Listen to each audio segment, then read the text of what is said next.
Timnas Indonesia U23 siap menghadapi tantangan besar di kualifikasi Piala Asia U23 2026 yang akan digelar di Stadion Gelora Delta Sidoarjo pada 3-9 September 2025 dengan menjadi tuan rumah di grup J bersama Korea Selatan U23, Laos U23, dan Makau U23.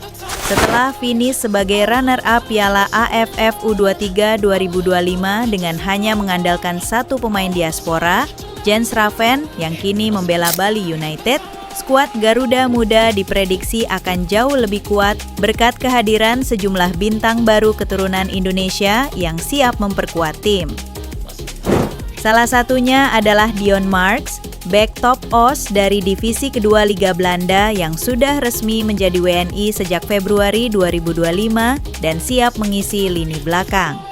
Tak ketinggalan, Tim Geypens, fullback kiri FC Emmen yang juga sudah memegang paspor Indonesia, siap memberikan opsi solid di pertahanan.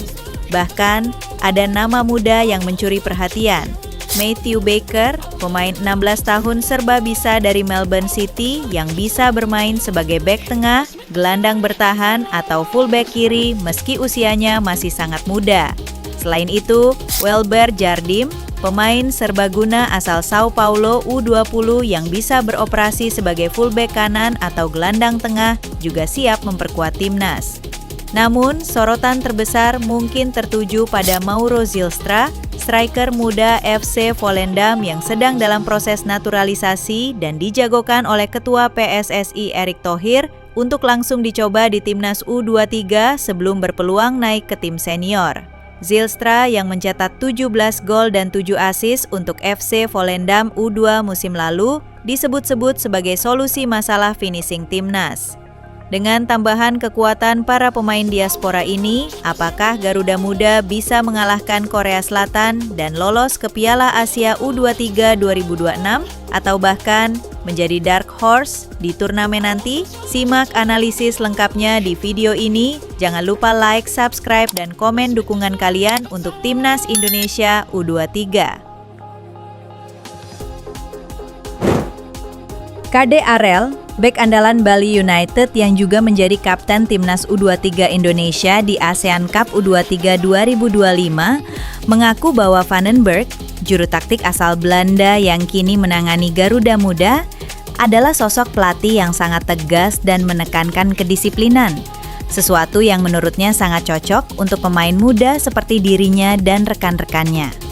Arel, yang sudah berpengalaman di berbagai level timnas sejak U16 hingga senior, membandingkan gaya melatih Vandenberg dengan pelatih-pelatih sebelumnya, seperti Indra Syafri yang membawanya juara Piala AFF U19 2024 dan Shin Tae-yong yang melatihnya di timnas U19 maupun senior.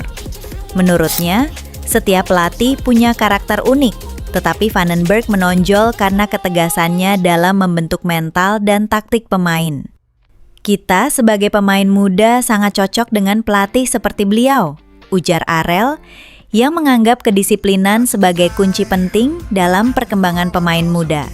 Pengalaman baru di bawah asuhan Vandenberg ini diharapkan bisa membawa Timnas U23 Indonesia meraih hasil maksimal, tidak hanya di ASEAN Cup U23 2025, tapi juga dalam kualifikasi Piala Asia U23 2026 yang akan digelar di Sidoarjo. Dengan segudang pengalaman bersama pelatih-pelatih berkelas, Arel yakin bahwa pendekatan Vandenberg akan membawa dampak positif bagi perkembangan tim, sekaligus mempersiapkan mereka menghadapi tantangan yang lebih besar di masa depan. Pelatih Timnas Vietnam Kim Sang-sik membuat pernyataan mengejutkan dengan mengakui bahwa Timnas Indonesia akan menjadi lawan yang jauh lebih sulit dikalahkan jika masih diasuh oleh Shin Tae-yong, rekan senegaranya yang baru saja dipecat oleh PSSI awal tahun ini. Dalam wawancara eksklusif dengan media Korea Selatan Yonhap News, Kim secara terbuka menyatakan bahwa kepergian Shin Tae-yong dari kursi pelatih Timnas Indonesia merupakan keberuntungan besar bagi Vietnam dalam persaingan sepak bola Asia Tenggara, sekaligus menjadi pengakuan tidak langsung atas kualitas taktik dan kepelatihan Shin yang selama 5 tahun terakhir telah membawa perubahan signifikan bagi sepak bola Indonesia. Kim bahkan melontarkan candaan pedas dengan mengatakan, kalau Sintayong masih memimpin Indonesia, saya rasa mereka akan jadi lawan yang jauh lebih merepotkan, sambil menambahkan rasa leganya atas keputusan PSSI untuk memberhentikan pelatih berusia 54 tahun tersebut. Meski di sisi lain, ia tetap menunjukkan sportivitas dengan mendoakan kesuksesan Sin dalam karir barunya menangani klub Ulsan HD di K-League. Pernyataan Kim ini bukanlah tanpa dasar, mengingat catatan impresif Sintayong selama menangani Indonesia sejak Desember 2019, di mana ia berhasil membawa timnas Indonesia menembus babak 16 besar Piala Asia 2023 di Qatar, sebuah pencapaian bersejarah yang belum pernah dilakukan oleh tim Garuda sebelumnya, serta membawa timnas U23 ke semifinal Piala Asia U23 dengan kemenangan sensasional atas Korea Selatan di babak perempat final yang menjadi momen paling berkesan dalam perjalanan karir kepelatihannya di Indonesia.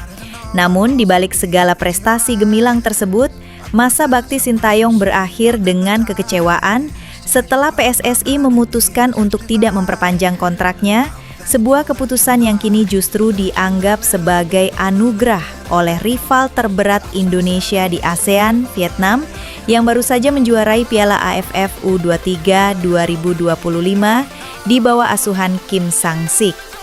Gimana menurut kalian? Jangan lupa tulis pendapat kalian di kolom komentar ya. Terima kasih sudah nonton, sampai jumpa di video selanjutnya.